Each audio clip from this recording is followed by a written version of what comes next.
What's up, everybody? You're listening to Lo-Fi Faith with Mike and James.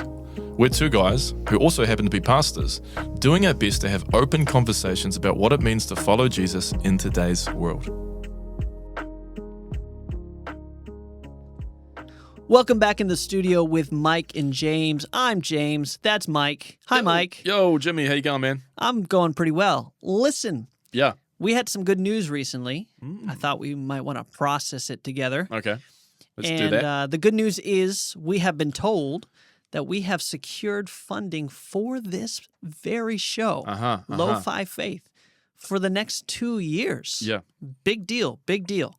Yeah. How are we feeling about it? Yeah, it's interesting how you kind of framed that as good news. I've got another perspective that I want to share with you. I'm sure you do. Yeah. I don't see it the same way. You don't see this as good news? I know that might come as a surprise, but honestly, I'm feeling a little bit disgruntled about this. Disgruntled? That's such a strong word. It is a very strong word. Maybe not even strong enough in terms of how I'm feeling right now. Okay. Because basically, let's break it down. Let's actually look at it objectively, right? The most objectively. A lot of people like Mike's perspective is always the most objective perspective. Always. Thank you for recognizing that. Now, most people, here's the thing, would run into something like this and go, this is great news, amazing, funding has been secured. Simple-minded people, huh? But here's the thing. When we step back and look at it, actually, this to me reeks of a very transactional kind of relationship, right? Okay. Think about it. Essentially, what we're being asked to do is provide a service based on some funding that's been given to us. Right, like I'm going to give you money. Yeah.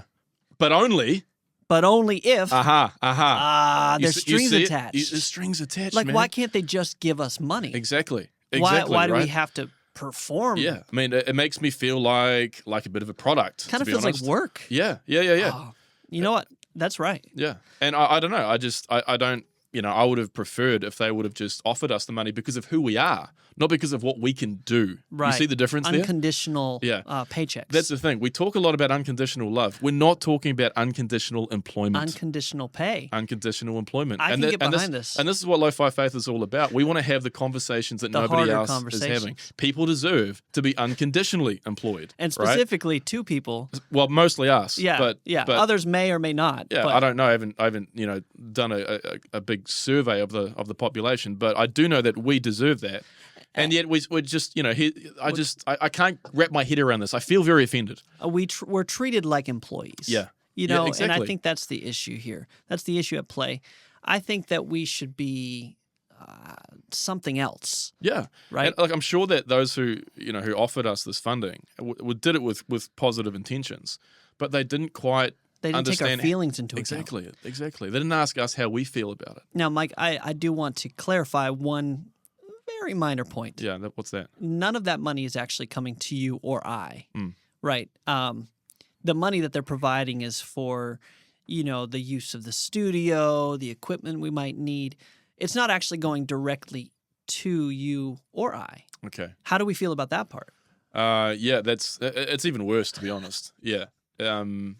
Yeah, I mean, you're offering money, not almost in a roundabout way. It's like you're trying to sidestep the real issue, which is that we deserve unconditional employment. It's almost like you value the content over the creators. I didn't want to be the one to say it, but man, I think you've hit the nail on the head there, James. Yeah. For once, I think I'm in agreement with you, Mike. I think that this is something that I initially thought was something I should be very grateful for, and I'm actually, having now spent 30 seconds with you, deeply offended, and now I understand how you approach life in general. Yeah, and look, this is actually not limited just to this occasion. Like, this is a pattern that I've noted with employment in New Zealand, and maybe, I don't know if it's the same in America, but it's like every employer I go to, yes, they offer me a salary, they offer me some kind of reward, but it's always for a service that I provide. It's never just, we want to pay you, Mike, because we appreciate you as a person. Yeah. And I'm like, every time I'm just going,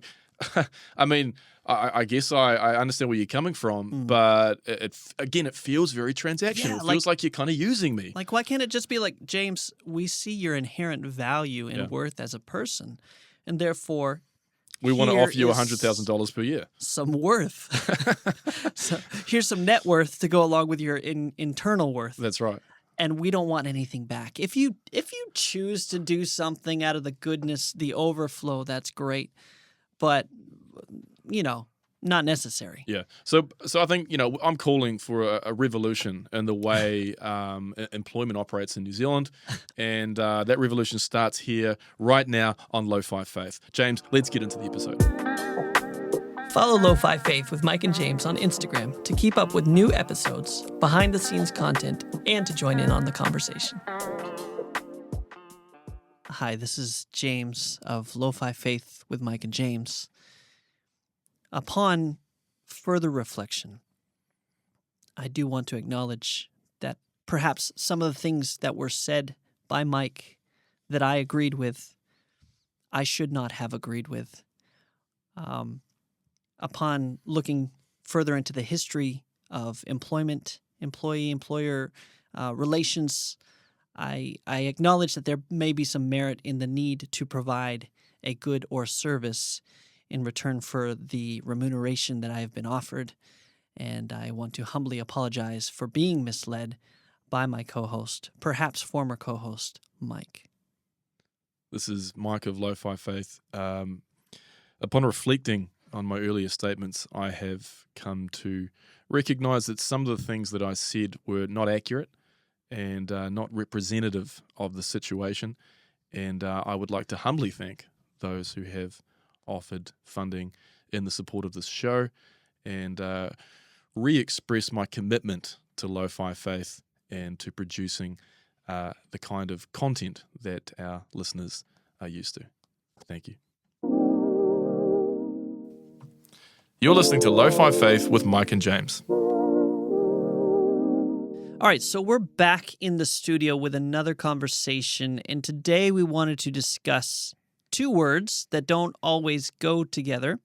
The first is toxic, and the second is evangelism. Toxic evangelism. We talked about toxic positivity before, but this is a little bit more about, and maybe this is our personal axe to grind or whatever.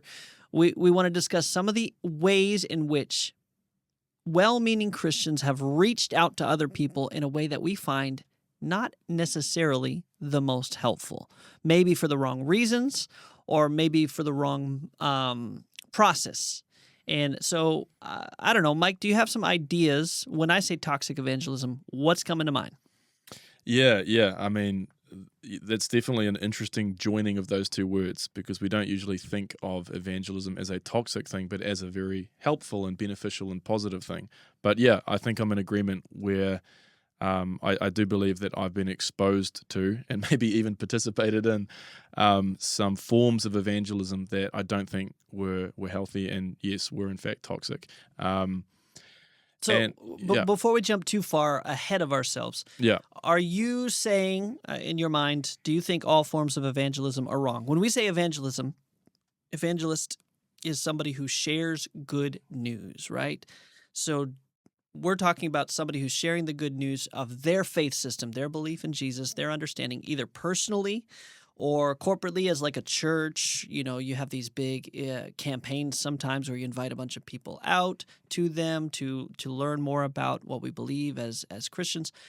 Would you say that all forms of evangelism are wrong? No, definitely not all forms of evangelism are wrong. I think there are some good ways to do evangelism, but I also think there are some bad ways to do it. And I guess just speaking broadly at this point, some of the bad or unhealthy ways to do evangelism that come to mind might be, for example, evangelism that tends to be manipulative or slightly deceptive or controlling. I think I've seen forms of that. Evangelism that is relaying information to people that is actually not true or beneficial or going to give them a good foundation for their faith. Or maybe evangelism that is done from a motivation that is more about what the person sharing is going to get from it rather than the person they're sharing with. So those are a few things that come to mind. Okay, that's all nice and well and good, but give me some examples, because I mean that sounds like a lot of very broad characterizing. What is your deal, Mike? What's the issue What's my with problem, man? evangelism? What is my problem? What is your problem, Damn, I've buddy? got a lot of problems, but let me just give you one. Okay, well, let me go back to the beginning of the show where you and I shared some of our stories.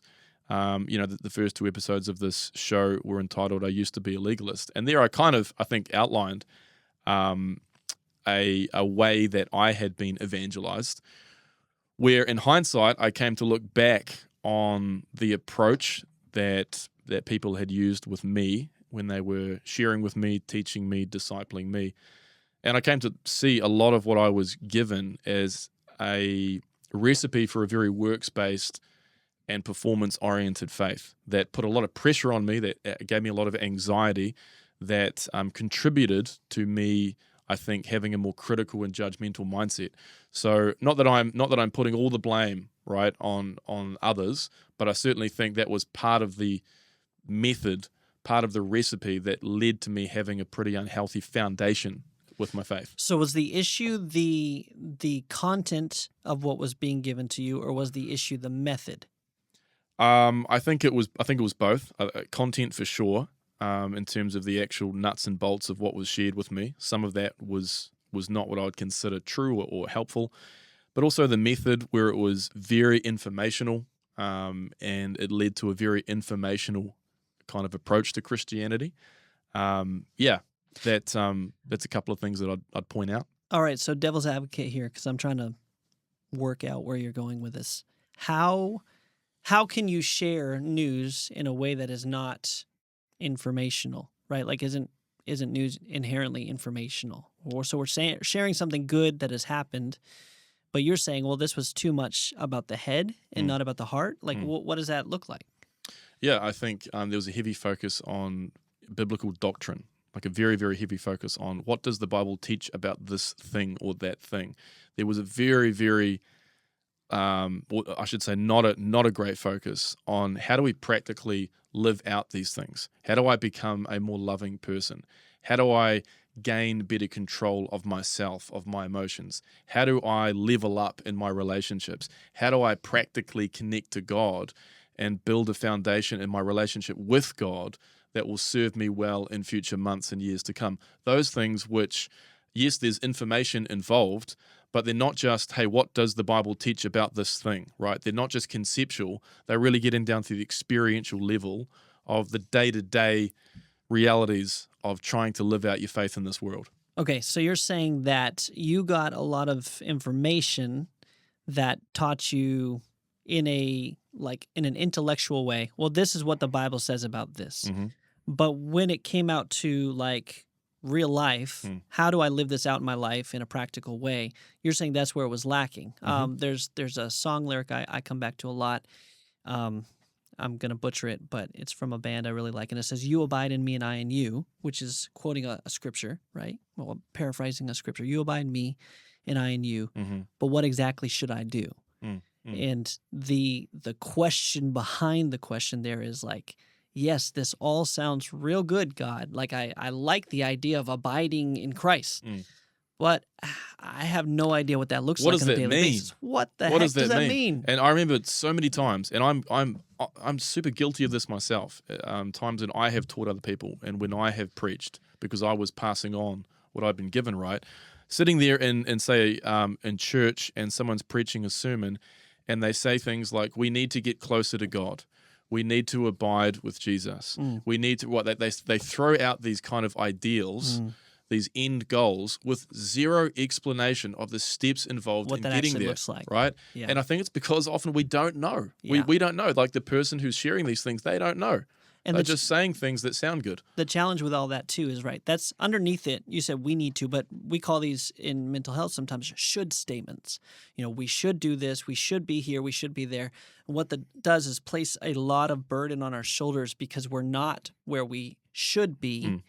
And so that's where the anxiety and the shame and all these other things that we've talked about several times, that's where they come in. Because if someone's standing up front and keeps telling you, well, you should be praying continually, but they're not teaching you how to live a life of prayer, and you realize, okay, well, I've probably prayed 13 minutes today, and that was a pretty good day for me. I should be praying continually all day. Yeah.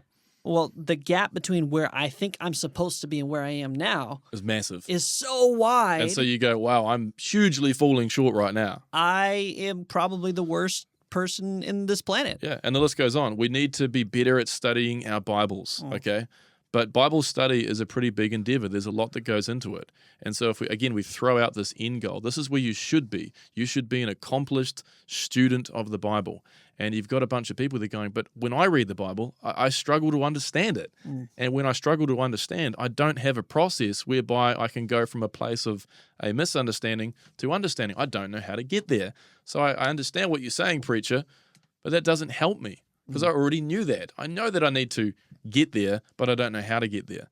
Okay, so one of the issues with some of our ways of evangelizing, you're saying, is it's not practical enough. So I remember reading a book a long time ago now, Irresistible Revolution, I think is what it's called. Shane Claiborne, shout out. And one of the things he talks about is the difference. He's not the only one, but he talks about the difference between orthodoxy and orthopraxy.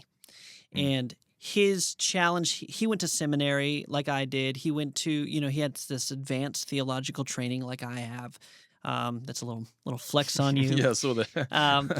No, no big deal, but I want everyone to know I have advanced theological yes, training. I am incredibly advanced. I have mastered divinity according to my degree. Now that is quite a statement. Anyway, that's not the point.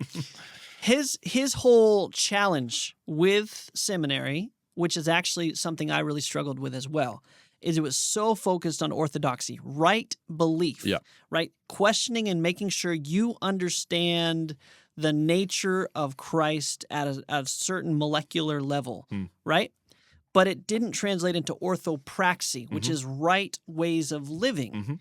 And so he would be like, man, I'm out here and there's a bunch of people who are homeless in the park, 15 minutes from this university where we're studying theology and divinity, and they're going hungry on the street. How can I call myself a Christian if I'm not out there hanging out with them and feeding them if I can, befriending them otherwise? Yeah, and not even just that, but even just like I found that as I came into pastoral ministry and just started to get acquainted with the kind of issues that go on in any local church, where people are at, things that they struggle with, divisions, arguments, conflicts, whatever it might be, that I was actually woefully underqualified to deal with a lot of these things. Well, was that just you? Or?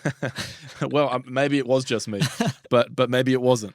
But I found that I was really good at being able to give Bible studies and to be able to give good sermons that had a logical structure to them. And I'd get a lot of comments about that. Oh, Pastor, that made so much sense. That was so clear. I understand that passage better now, whatever it might have been. Same sort of thing in Bible studies. Always got a lot of compliments around that.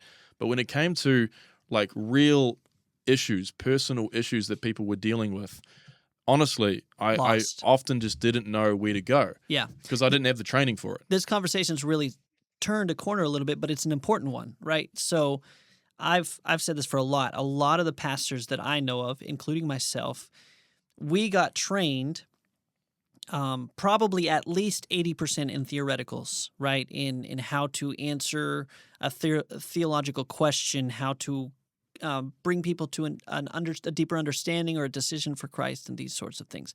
And then maybe about 20% in practical real life, interpersonal conflict, how to manage somebody who's got addictive patterns, group dynamics, all of these sorts of things. Then you get put out there in ministry and you realize that the statistics are completely flipped, right? So 80 to 90% of what you're actually dealing with are these conflicts and these dynamics and these mental health challenges.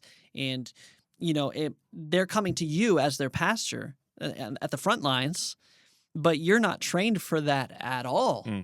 And I was thankfully blessed with a little bit of social work background before I went into ministry, which really helped me. But it also told me I need more. Yeah. That's why when I went to school for the MDiv, I was able to go for school also for a Master's of Social Work, which I found far more useful for my ministry than anything else because it was so practical. You're listening to Lo-Fi Faith with Mike and James. So yeah, we have turned a little bit of a corner, but I think that's relevant because we started by talking about how some forms of evangelism are toxic in that they are far too informational, right? And we've just sort of traced it back to the training often that pastors get. It is very informational and conceptual. That's part of the problem. I think another issue is that, maybe even a flow-on effect from that, is that evangelism is not very relational, right? It's not necessarily based in genuine care for the other person, but more about, can I persuade this person to think the same way as me? I'm really glad you brought that up, actually. It's going to sound like we planned this. We really did not. But one thing I wanted to bring up in this conversation is my issue with a term that we use in our church quite a bit. And some people won't like this necessarily, but I have an issue with the term friendship evangelism. Mm-hmm. Oh, yes. Yep. And here's why. It's not because I don't think we should be friends with people. It's because I don't think we should be friends with people for the sole purpose of trying to get them to agree with us and all of our belief system. Mm-hmm. When you add that hook into your friendship, it starts feeling like all you are is a salesperson. I have a couple friends who really got into like these multi-level marketing type schemes, right? And so their whole thing is they have to build out their base, right? They have to have people in their downline that they train, who they then train to train others. That's how the whole process works in those business models. And they would be so focused on that because they teach you to market to your friends and your family, right? That anytime I hung out with that person, I could tell they really just wanted to turn the conversation back to their marketing scheme. Yeah, and they probably thought they were being subtle. And it actually ruined the relationship with them. Yeah. And I think actually when we say friendship evangelism, we can actually do the same thing. 100%, bro. It's not unconditional friendship with every person you meet because of the nature of who Jesus is in your life, so you just have love to give to others. Yeah.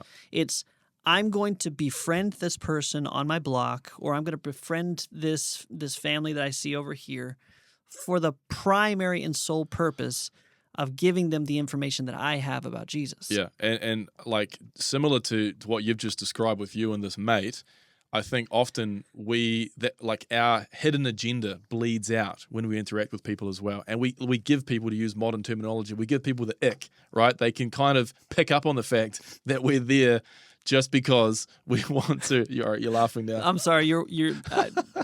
Anytime, it's adorable when you try to use modern slang. Isn't that modern slang? Go on. That is modern though. Yeah, you did well. Yeah. Anyway, thanks for interrupting a great point I was making, James. But kind of gave me the ick when you said that. Okay. Hey, fair enough. To go back to that, yeah, we turn people off. I'll say it that way, right? That they get the sense that the relationship that is being formed here is not just based on, hey, I actually like you as a person and just genuinely want to spend this time with you. There's something else there. There's a hook there, right? Yeah. I'm befriending you, I'm spending this time with you ultimately because I want you to accept the truths or the beliefs that I have. And what happens if they don't? And that was actually a question in my training. I remember this, that people were asking, because it was all about like, how do you secure Bible studies? Well, you befriend people and then you invite them to study the Bible.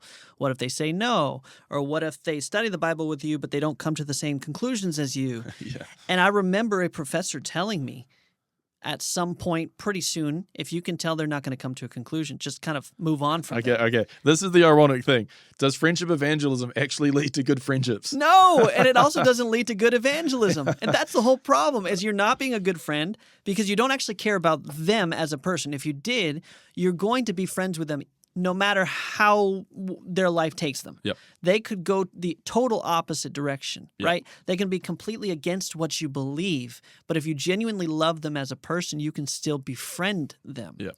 But the problem is, because we only are doing it for the purposes of getting them on our team, we actually undermine our very purpose. Yeah. And this brings up like that whole idea, their blood's not on my hands. Yeah. Okay. I'm glad you went there. This is a statement that I think both you and I have come across as pastors when maybe there's been a process like what we've described. There's been some friendship evangelism and maybe attempts to share with someone, have a few Bible studies, and that person ultimately says, thanks for this, but it's not for me. And often what tends to happen, I'm not saying this happens in every case, but I've seen it happen, is that when church members are talking amongst themselves, and even pastors, they make a statement like, well, hey, look, I shared with them, I told them the truth, they've rejected it, but you know what? Their blood is no longer on my hands. In other words, I'm no longer responsible for that person. I basically washed my hands of them, right? So the statement functions as like a moral loophole. I did my duty, now I'm off the hook. Yeah, which I think demonstrates that I never really cared about these people In the first place. in the first place. I cared about alleviating my own guilt and the people around me. So as long as I tell them what I perceive to be the truth, even if they reject it, boom. Yeah. And somebody might say like, oh, but there's so many people that we need to share with. So surely if somebody rejects what I have to say, I can't just continue to spend time with that person. I need to go on to the next person. But I think that very attitude is informed by a very informational and conceptual approach to evangelism, where it's all about me telling somebody things that they should believe. And if they don't believe it, okay, well, got to move on to the next person, right? Yeah. Don't have time to actually spend time with the person, because that's not what evangelism is, right? Supposedly. In that mindset, in this version of toxic evangelism, it's not about depth of relationship. It's not about discipleship building at all. It's about finding as many shortcuts as possible, cutting as many corners in a relationship as we can, and still leading people to get baptized and get their name on a church roll. How little can I ultimately invest in this person and get the result that I want from them? Exactly. And then we wonder why it becomes a house of cards, and all of these people are like, well, okay, you never really cared about me, and I don't know really that much about any of this stuff. And then they wander away from this church, and we call them, backsliders and these other things. Well, they're often the product of toxic evangelism. Yeah, and some people might say, they might counter by saying, oh, but the best way to love someone is by telling them the truth, right? So in telling them the truth, you have exhibited the highest form of love. And I would, I would agree that yes, truth telling is a loving act, right? But I would also say that love continues to leave the door open even when truth is rejected, right? We don't just cut all relationships on the basis of whether that person agrees with what we say or not. Love, I would hope, would continue to just want to be there for the person, want to be present in their lives, whether or not they agree with us. It's not about that, or at least it shouldn't be about that. That's the beauty of the gospel, as I understand it. That's the beauty of our relationship with Jesus, right, is that when we're first presented with the truth of the gospel, everybody writes it off the first time. Like you might be a kid, you might be an adult, whatever. But the good thing about Jesus and his love is it is constant, it is consistent, it is not reactive. And that's what draws people to him. It's the mercy and kindness of God that leads people to repentance. That's the opposite of this form of evangelism that we've been talking about. 100%. When somebody gets the sense that actually this person is in my life not because I agree with them, not because I always do what they want me to do, but because they actually just care about me, that is a powerful force. That is a powerful witness, right? And I think that's where real relationships and friendships can be formed. So yeah, James, Mike, this has been a good conversation, but our time is up. Appreciate you guys listening in. Let us know what you thought, and we'll catch you next time on Lo-Fi Faith. Thanks for hanging out with us on Lo-Fi Faith. If something resonated with you today, we'd love it if you shared the show with a friend. You can catch up on past episodes at plains.org.nz and subscribe on Spotify, Apple Podcasts, and YouTube, or wherever you get your podcasts. We'll be back with a fresh episode in 2 weeks. See you then.